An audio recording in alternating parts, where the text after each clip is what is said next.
NASA tərəfindən yaxından izlənilən və Mars ilə Yupiter arasındakı asteroid qurşağında yerləşən 16 Pegis asteroidi tərkibindəki metal zənginliyi ilə elm dünyasını heyrətə gətirib. Ölkə AZ xəbər verir ki, bu asteroid digərlərindən fərqli olaraq buz və ya qayadan deyil, demək olar ki, tamamilə metaldan ibarətdir. Alimlərin hesablamalarına görə asteroidin tərkibindəki qızıl, dəmir və nikelin ümumi dəyəri 10.000 katrilyon dollardır.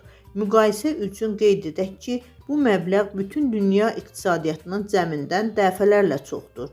Məqalədə qeyd olunur ki, əgər bu asteroiddəki bütün qiymətli metalları yer kürəsinə gətirmək mümkün olsa, qızılın və digər qiymətli metalların nadir olmaq xüsusiyyəti itəcək.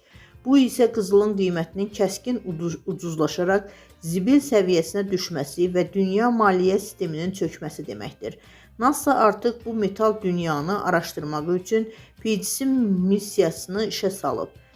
Kosmik gəminin asteroidə çatması və onun nüvəsini araşdırması planlaşdırılır. Bu tədqiqat təkcə iqtisadi deyil, həm də elmi əhəmiyyət kəsb edir. Çünki Pegasus'in parçalanmış bir planetin nüvəsi olduğu düşünülür.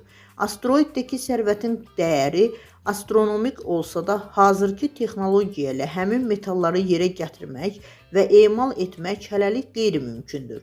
Lakin bu kəşf gələcəkdə kosmos mədənçiliyinin nə dərəcədə əhəmiyyətli olacağını göstərir.